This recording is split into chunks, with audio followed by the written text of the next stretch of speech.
Sometimes you just save the best for last. 20-17, a breakdown on the backside. Baltimore with the season on the line. It's Zay Flowers all alone into the end zone just outside of the 2-minute mark. Flag was on Pittsburgh. Touchdown stands. 24-20, Baltimore out in front. But Rodgers has got something to say. They set him up a little hitch and go. Austin in the end zone, 26-24, an important one coming up. You got to make it a field goal game. You got to make this a full field to go, or at least a field goal won't win it. Oh, Mr. Automatic. A field goal will win it. Baltimore back in this game with 55 seconds after a nice kickoff return. Now facing a 4th down at midfield. Lamar with some time to throw. Climb the ladder. Oh, Isaiah Likely Catch. going up to get one. Boy catch, Pat? Yes, Well sir. into field goal range. Grown man catch. Climb the ladder. The Go Baltimore Ravens would center it for Tyler Loop from 44. With the season on the line, he's wide right. Go crazy, Pittsburgh. How about go crazy, Stamford, Connecticut? Bryant McFadden in studio enjoying all of that one. 26-24 is your final. He called wide right, and we almost lost him, folks. The 2-time Super Bowl champ. Hope is still alive in Pittsburgh as they take the North and will represent your 4 seed.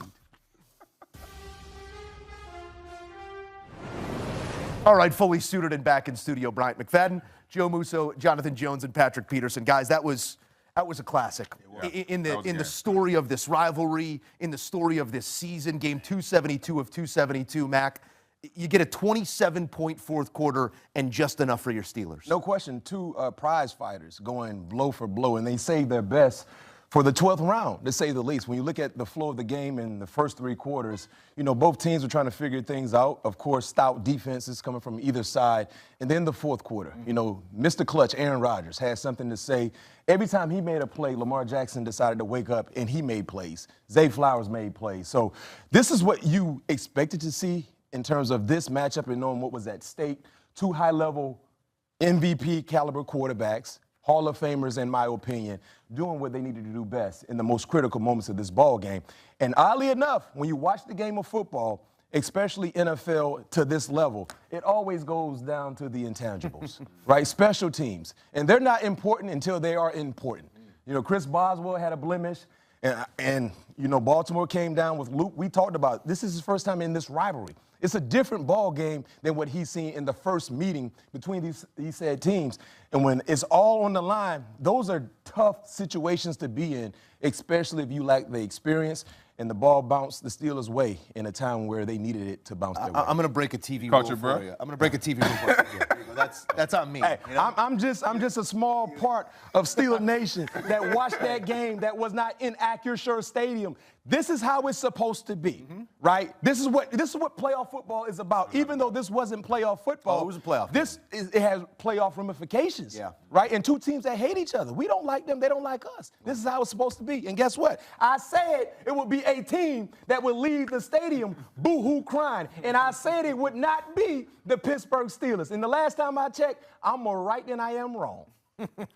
Follow me. Bryant McFadden. Follow me. I'm going to get you a couple minutes of a Let me breather live. here. And I'm going to get this the is fellas authentic right here. in This the mix. is real TV. Because Pat, I real know TV. you were Reality. critical of a couple of the decisions, the timeout management by the Pittsburgh Steelers, unfathomable there in the second half. But the decision for Baltimore to just play for the kick from, I believe, 44 yards with, as B-Mac pointed out, a young kicker who hasn't felt this moment or this rivalry before. Would you have liked to see another positive player, too? I mean, you got one of the best running backs in the world. You got a dual-threat quarterback. How did you like Baltimore's management of those final moments? Yeah, I thought they managed that a little quirky. I felt like they should have ran the ball a little bit more with Derrick Henry. I thought he had a solid day, at least get it closer. Because the 44 yards in those elements, it's not a chip shot. Yeah. I would have liked it. I would have been more comfortable around a 35, anywhere in the 30s. You're moving the ball. No doubt about it, but a 44-yard kick from a rookie kicker who's never been in this atmosphere, who's never been in this rivalry, in this moment, and it showed.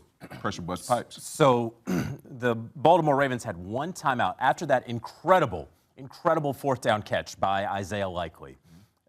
They call a timeout with 14 seconds left. That's their second timeout. And so at that point, they have the football at the Pittsburgh 24. They could have run a play with Derrick Henry, but they only have one timeout left, right? So you got to run. Maybe you have a throw out of bounds, and then you have the kick, right? Wouldn't you say that there's probably 2 more offensive plays maximum before you kick?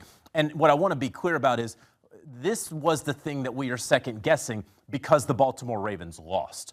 Because there were a lot of things that we could second guess about the Pittsburgh Steelers had Tyler Loop just made that kick. Yeah. We could question whether that was the right play called down at the goal line at the end of the first half. We could question why they called the first timeout in the second half, or why they called the second timeout in the second half, or why they called the third timeout in a game that was certainly going to be a one-possession ball game where you would have loved to have those timeouts at the end. But instead, what we're talking about is Lamar Jackson willingly going back 2.5 yards to take the knee, to then call the timeout with 2 seconds left and set up your rookie kicker in the middle of the field, but a bad field, perhaps one of the worst fields in the NFL, in the elements, in this atmosphere that B-Mac knows so well.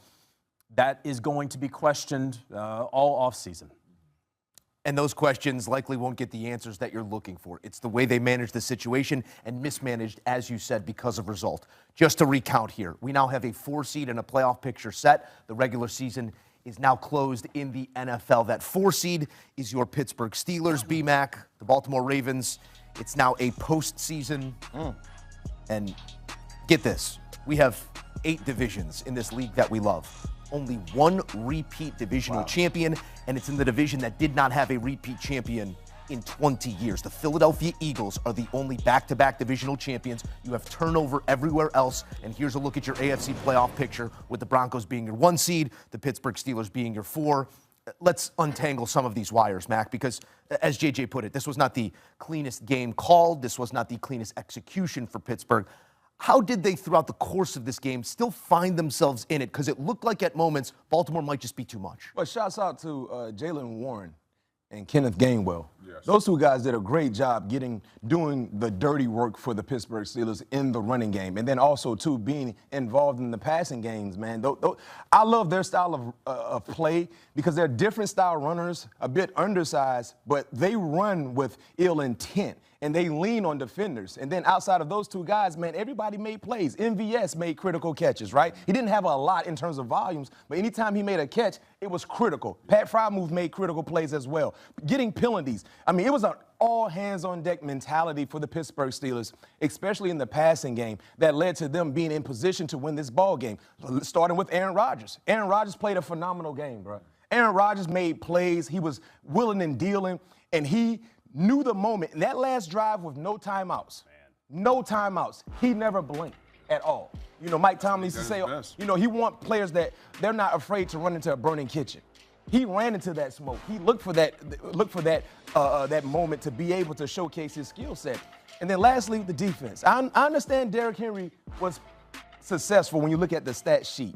But those yards outside the long one in the first quarter, they were hard yards. Yeah. They were leaning into Derrick Henry. It was a physical game, and that's what you expected to see from Pittsburgh, and I'm just happy to see them deliver because when you talk about Baltimore and Pittsburgh, it's not about the team that's going to be who's going to trick you the best. It's about who's going to hit harder for longer. That's what it's all about. Hitting harder for longer for 4 quarters. I mean, the audio from this game certainly told that story, physical from start to finish. And you point out Coach Tomlin, his 193rd career win, now tied with Chuck Noll for the most in Steelers franchise history, and it comes in this fashion. But let's delve deeper here, JJ, on Aaron Rodgers, because this is why you come back. This is what keeps you coming back. The intoxicating nature of these sorts of moments, and he still meets it and exceeds expectation, leads what could have been 2 game-winning drives in this game. And he did it without DK Metcalf. Yet again, his leading wide receiver was Kenneth Gainwell. Okay, and you just credited Kenneth Gainwell, and credit to him. He shouldn't be the leading wide receiver in a playoff game, which is what this was, right? This was an AFC North championship game. But instead, he was. Now, of course, the Pittsburgh Steelers are going to get DK Metcalf back. But it highlights for me just how vintage Aaron Rodgers was in this ball game, that he didn't have his pass catchers out there. Darnell Washington, we talked about him in the pregame, broke his arm. He wasn't there to help in the run game, to help open up the pass game, right? And so, yes, timely catches made by MVS and timely catches made by Pat Freiermuth, who got reintroduced into this offense. But what we saw from Aaron Rodgers when the chips were down with no timeouts, whether some of those timeouts were his fault or the equipment's fault or the coaching fault, you do want to have those in your back pocket going down the field with 1 minute left. He didn't need them.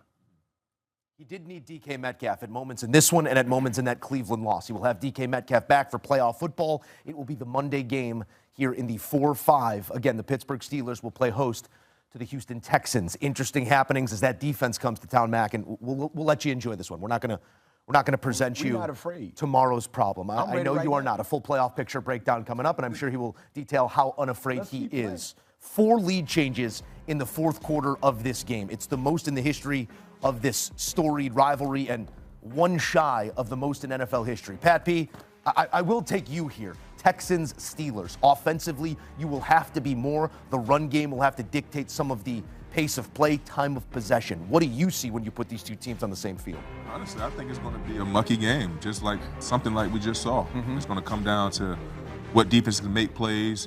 If Aaron Rodgers, he's getting one of his best weapons back in DK Metcalf, so the offense should be more potent. But I think it's going to come down to defense. Which defense is going to be able to make the plays?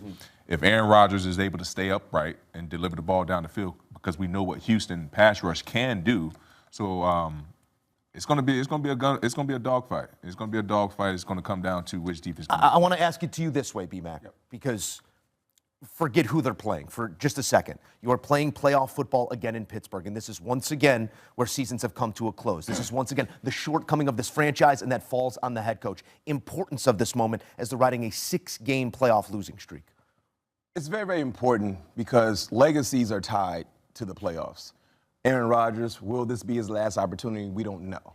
But one thing we do know, whenever they lose, we will know what's next for Aaron Rodgers. The same can be said for Mike Tomlin because we know he's a Hall of Fame type coach. He's already won a championship.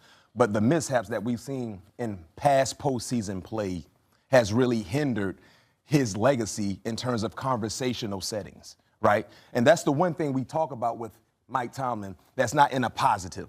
The inability to be successful in postseason play as of late, right? Because when you have the record that Mike Tomlin has, we expect to see that same regular season success pave into postseason play. And we haven't. But the one thing I love about this situation, tonight was a playoff game. It was a playoff game. So I look at them already being 1-0 in the playoffs. Sure. Because if they would have lost this ball game, if they would have lost, their season would have been over. Yeah. Any other time we've seen the Pittsburgh Steelers get into the playoffs, it was not determined on the final game. Yeah. Their seat was already stamped. Yeah. So they came into this mindset, their mindset into this game that if we lose, we're done. Yeah. So it reminds me of what we had to do in 2005, my rookie year, where the final 4 games were playoff-type games. Because if we lost any one of those games, it would have been a wrap. We went into the final game of the season knowing we had to win. So we already kicked into playoff mentality. So when we got into playoff football, we were already ready. Yeah. And then the other thing I'd like to highlight with this matchup, it's a Monday night game. Mike Tomlin's record on Monday night has been outstanding. One of the best to ever do it Monday Night Football. But if you look at the previous postseason games the Pittsburgh Steelers had to face in which they lost, they played against high-level quarterbacks that were at their best. Lamar Jackson, Josh Allen,